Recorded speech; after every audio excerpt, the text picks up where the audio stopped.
వ్యోమగాముల Sunitha Williams, బారీ Booch Wilmore అంతరిక్షం నుంచి భూమి మీదకి మార్చి 19, 20 తేదీల్లో తిరిగి రావచ్చని నాసా తెలిపింది. వీరిద్దరూ దాదాపు 10 నెలలుగా అంతర్జాతీయ అంతరిక్ష కేంద్రం ISS లోనే ఉంటున్నారు. 58 ఏళ్ల సునీత విలియమ్స్, 61 ఏళ్ల విల్మోర్ 2024 జూన్ 5న టెస్ట్ మిషన్ కోసం స్టార్ లైనర్స్ స్పేస్ షిప్ లో అంతరిక్షంలోకి వెళ్లారు. 8 రోజుల తర్వాత వాళ్ళు తిరిగి భూమి మీదకు రావాలని ప్రణాళిక. కానీ star liner space ship ISS ను చేరుకోగానే సమస్యలు తలెత్తాయి. ఆ అంతరిక్ష నౌకను నడిపించే 5 ట్రస్టులు పనిచేయడం మానేశాయి. అందులో హీలియం కూడా అయిపోయింది. దీంతో అంతరిక్ష నౌక మండ ఇంధనంతో ఆధారపడవలసి వచ్చింది. ఫలితంగా ఇద్దరు వ్యోమగాములు రాక ఆలస్యమైంది. ప్రయాణికులను అంతరిక్ష కేంద్రానికి తీసుకువెళ్లడానికి బోయింగ్ సంస్థ రూపొందించిన తొలి స్పేస్ క్రాఫ్ట్ స్టార్ లైనర్ ఈ కొత్త వ్యోమ నౌక పనితీరును పరిశీలించడంలో భాగంగా వీరిద్దరూ అంతరిక్షంలోకి వెళ్లారు.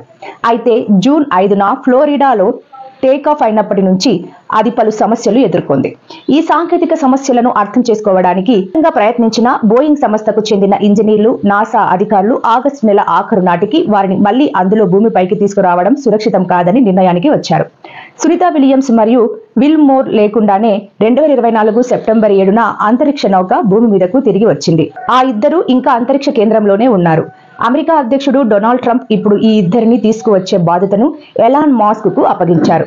ఆ సంస్థ వారు ఇద్దరిని మార్చి 19, 20 తేదీలలో తిరిగి తీసుకుని రావచ్చని నాసా చెప్పింది. సునీత విలియమ్స్ 10 నెలలుగా ISS లోనే ఉంటున్నారు. ఇలా అంతరిక్షంలో ఏకబిగిన అత్యధిక సమయం ఉన్న తొలి మహిళగా సునీత రికార్డు నెలకొల్పారు.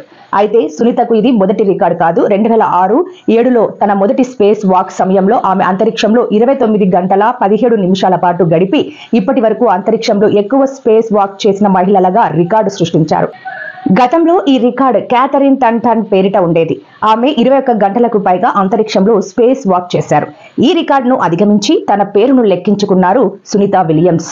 సునీత విలియమ్స్ కు ఇది 3వ అంతరిక్ష యాత్ర. ఈ 3 యాత్రల్లో కలిపి ఆమె 9 సార్లు అంతరిక్షంలో నడిచారు. ఈ సమయంలో ఆమె మొత్తం 62 గంటల 6 నిమిషాలు గడిపారు.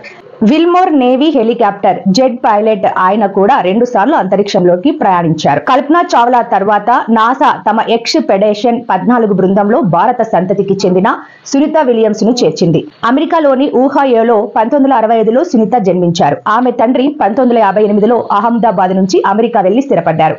సునీత తల్లిదండ్రులు దీపక్ పాండ్యా, బోనీ పాండ్యా. సునీత భర్త మైకేల్ విలియమ్స్ కూడా ఒక పైలట్. ప్రస్తుతం ఆయన ఒక పోలీస్ అధికారిగా పనిచేస్తున్నారు. 1998లో సునీత నాసా వ్యోమగామిగా ఎంపికయ్యారు. అకాడమీ నుంచి పోస్ట్ గ్రాడ్యుయేషన్ చేసిన సునీత ఒక నిష్ఠాతురాలైన ఫైటర్ పైలట్. సునీత సాహసోపేత ప్రయోగానికి యావత్ భారతావని గర్వపడుతోంది. ఈ ఇద్దరి రాక కోసం ప్రపంచం మొత్తం ఎదురు చూస్తుంది. ఇది ఒక గొప్ప మైలురాయిగా చరిత్రలో నిలిచిపోనుంది.